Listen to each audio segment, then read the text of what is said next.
إذا أردت أن تكتسب عادة جديدة اجعلها سهلة. الجملة دي أنا بحبها جدا ودايما حاططها قدام عيني لما باجي أتعلم حاجة جديدة. في ناس كتير جدا لما يجوا يتعلموا حاجة جديدة يكون عندهم الشغف لتعلمها، فتلاقيهم بيبتدوا بقوة بكل طاقتهم بشغف كبير جدا. مثلا تلاقيه عايز يتعلم لغة جديدة، تلاقيه بيذاكر في اليوم بال3-4 ساعات، يحل تدريبات، يتكلم هنا، يعمل هنا، يدور على فيديوهات على اليوتيوب، ياخد وقت كبير جدا وهو يكون فرحان. ده حلو جدا، بس ده بيكون مؤقت ليومين 3 اسبوع بالكتير وتلاقي شغفه قل فيبعد عنها.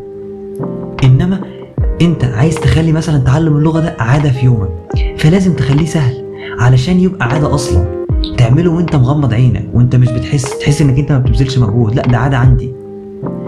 انا مؤمن جدا بحاجة اسمها ذا باور اوف هاف، يعني قوة النص ساعة.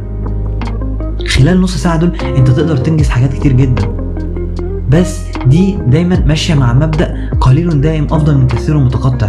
نص ساعة النهاردة وبكرة وبعده تلاقي نفسك مدار شهر انت بتعمل كل يوم نفس الشيء، وده اهم جدا من ان انت تعمله يومين 3 بقوة. لا، اهم حاجة الاستمرارية هي اللي دايما هتحافظ على الريتم بتاعك. فدايما حط في بالك ان انت لو عايز تتعلم حاجة جديدة ما تقعش في فخ الشغف، ان انت في البداية تدخل بقوة كبيرة جدا. لازم تحط في بالك ان انت هيجي وقت وتحس انك مرهق، تعبان، مضغوط من الوقت، مع الشغف قل.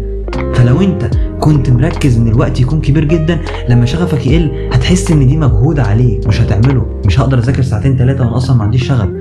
انما لما تخليها نص ساعة، تخليها بسيطة وسهلة، حتى لو شغفك قل هتقول يا عم دول نص ساعة هذاكرهم بسرعة مش هياخدوا معايا وقت.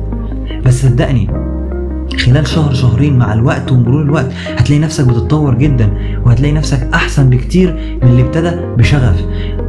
فانا عاوزك دايما تمشي بالمبدأ ده. لو انت عاوز تكتسب عادة جديدة لازم تخلي العادة دي سهلة في يومك.